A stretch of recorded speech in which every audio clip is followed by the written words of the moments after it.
Everyone welcome करुँची मोर गोटे fresh blog को। तो आज आपण मानक समस्त को हैप्पी होली। तो होली रे आपण माने समस्त फुल एंजॉय करते मु भी एंजॉय करी। तो आपण मानक होली रो सब वीडियो मु आपण मानक आगे शेयर करी। आ मु आज गाँव को जीवार अच्छी तो गाँव रो फुल ब्लॉग आपण मानक शेयर करी। तो चलते जीवा वीडियो आड़ को। सी ये रंग खेलिया बोली मुंडरे तेल हाथ में तेल सबुआड़े तेल लगे बस आम दीदी आछंती। हाय फ्रेंड कौन कहू हैप्पी होली हैप्पी होली। तो आम ये बस होली खेलिया ऑलरेडी होली सारचु। तो एबे आ खेला खेली ना एबे आमे जो गाँव को जीवाई पैकिंग करूँ। ये बैगटा नबू आम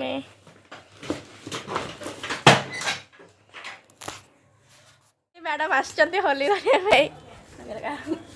हैप्पी होली रमु लगेबिनी तू याद टिके हम लगुच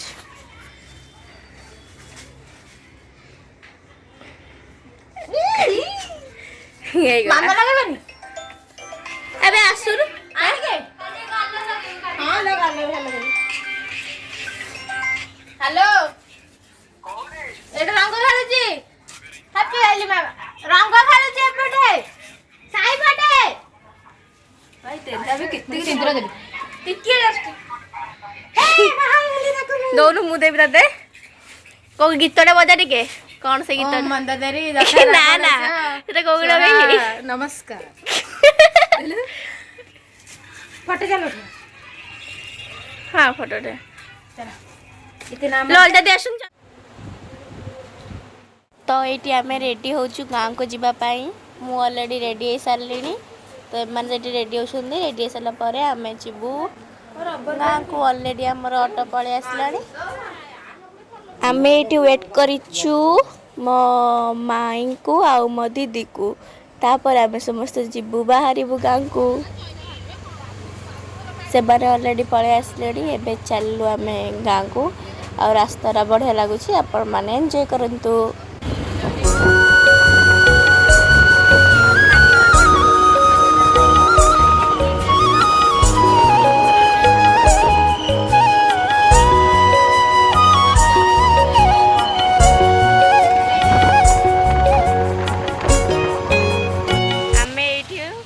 मेडिसिन किनापी अटकीचु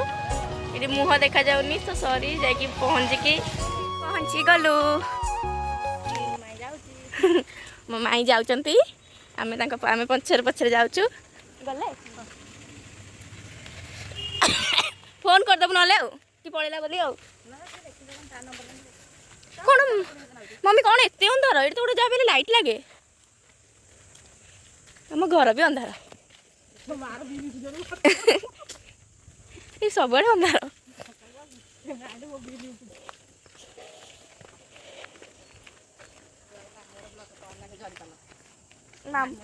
गाँ तो सही है कौन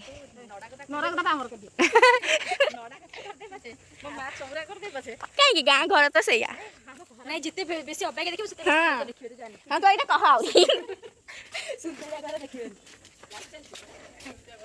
कह छोट घर बापा अच्छा ये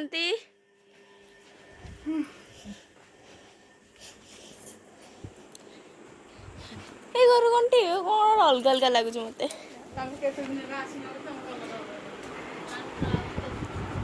ए पूजा दे ड्रेसिंग टेबल कहीं भाविल ये अच्छे तुम गोटे नुआ किच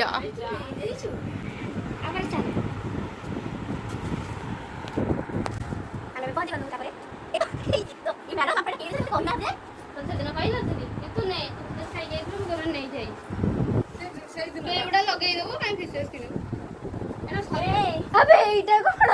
अबे तू एतिक रे आनी छु मो भी एतिक रे सॉरी जाला आ तो नाइ मो भी कम रे आनी छु जान छु मोर भी कम अछि मो पिंदी काई की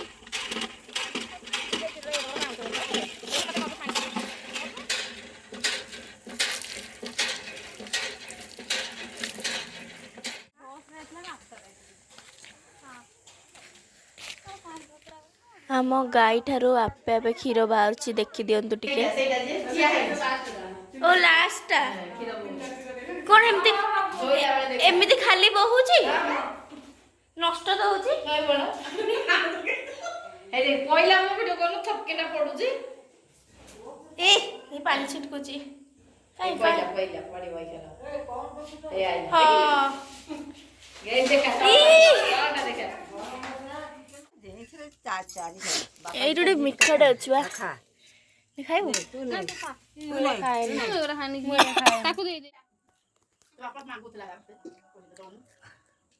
ଆଉ କେ ନବ ନେଇ ଦିବି ନା ତୋର ଦିଟା ପଟେ ଦେଇ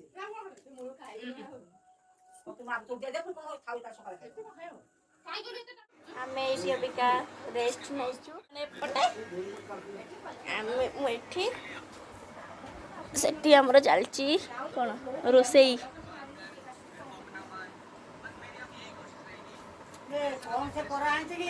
ସେ କମଳା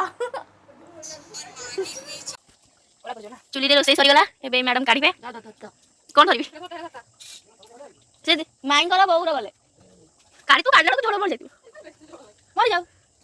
ଦେଖିକି ମାମା କଂସା କାଢିବୁ ଝୋଳ ବେଶୀ ରହିଗଲା କି ପଡେ ବସିଦେ ନେଲମା ଖୋଲିଲା ନେ ଘୋରି ଦେ ତାକୁ ସେଟା କି ନେଇ ଯା ଭିତରକୁ ନେଇ ପାରିବୁ ମୋଟି ରାମ ହା ରୁଟି ଅଟା କିଏ ତ କରିଥିଲା ମୁନା ଟିକେ ଅଧିକା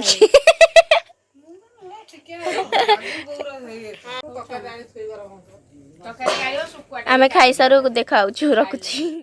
ଆଜିର ବ୍ଲଗ୍ଟି ଏଇଠି ଏଣ୍ଡ କରୁଛି ଯଦି ଆପଣମାନଙ୍କୁ ଭିଡ଼ିଓଟି ଭଲ ଲାଗିଛି ଲାଇକ୍ କରିବେ କମେଣ୍ଟ କରିବେ ସବସ୍କ୍ରାଇବ୍ କରିବେ ପୁଣି ଦେଖା ହେବା ଆଉ ଗୋଟେ ଭିଡ଼ିଓରେ